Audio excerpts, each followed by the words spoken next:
I mean, I did Jimmy Fallon. One seating that Jimmy Fallon and every organization wanted to get me. What did you say? I was doing a joke of singing. We were singing these funny songs about who let the dogs out, and so we took "Who Let the Dogs Out" and put it in like a vaudeville or a show tune. Who let the dogs out? Whatever it was, right? But beginning of that, I sort of ad-libbed like. I was watching these dogs and they were coming towards me and I was wondering, who let them out? And there was a pit bull there and, you have to be careful because pit bulls can be cantankerous, And then I go into the song, the pit bull community. It was like Jamie Foxx says, pit bull shamed us. You pit bull shamed? I'm pit bull shaming. Oh my God. And then there was another thing where Jimmy Fallon was doing some type of, he was saying what was going to be on the next show. And I was doing a bad version of signing, which I actually know how to sign. But I was doing a bad version. You know of sign it. language? I know sign language. We'll talk more about it later. Whoa. All those types of different things. But as I was doing it as the joke, I didn't know that the person that he was talking about happened to be deaf. Oh, no. Oh, my God. And so then, so it's just all of these things. And I try to tell people, I say, hey, listen, we never mean anything bad. We poke fun, but we don't mean anything bad. But you can't just, you can't kill us. Because I got to keep doing what I do, So it's getting tougher. Well, it's just what we're talking about social media, about people commenting on things that you can't read the comments. There's just too many people. Yeah. And people are always looking for something to be recreationally outraged at. Yeah, and the comments will get that ass too. The comment will hit you right where you are sometimes. You go, damn, this motherfucker's right.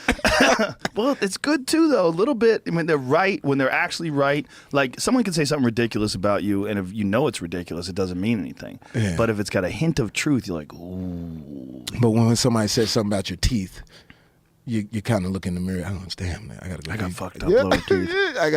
I got somebody hit me with the donkey. Yo, it's fucking donkey. I was like, I start talking like, it's crazy.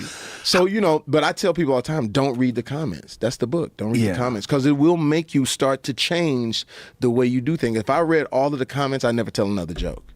Yeah. If I read all the comments, I'll never try another, I got a movie that we just shot for Little or Nothing called All-Star Weekend, and the jokes are like all the way out there, and it's, I got everybody in it, and we all play different characters. Like I play a white racist cop.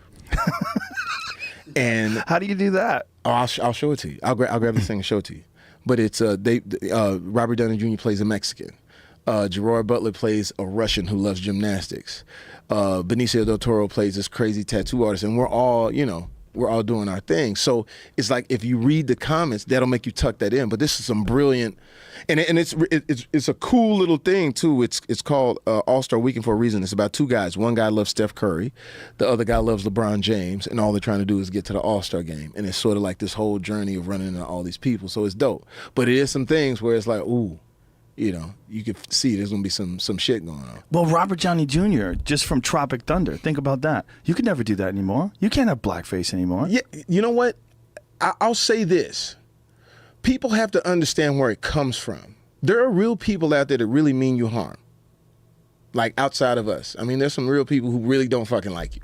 Whatever you are, whether you're black, you're white, you're straight, you're gay, whatever it is. There's some people who really don't like. We're the entertainment.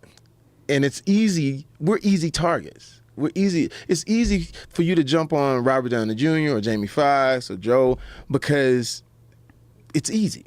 When it's real things, which, whether it's politics or whether it's whatever, a lot of times we're not ready for that fight. But it's easy to sort of pick the comedian. I called Robert. I said, listen, I need you to play a Mexican. He says, dude, here's the deal. Sure, fuck it. Sure, why not? Fuck it, sure, of course.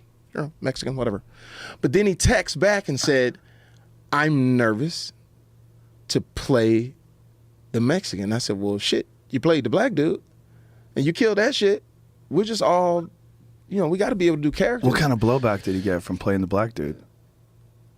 None. Because we fucked with him. It was before The Wire, too, though. It was like, what year was Tropic Thunder? I feel like that was like 10 years ago. It was a while. But here's the thing. We fuck with Robert Downey Jr. Like, that's our guy. Right. Like, I did his birthday party. And my first joke was, how dare you take all of these roles from black people? You know, and everybody's laughing. So it's sort of like the entertainers, man. You got to give us room. You know what I'm saying? Like to play in it. I'll show you when I. Or you got to take that room.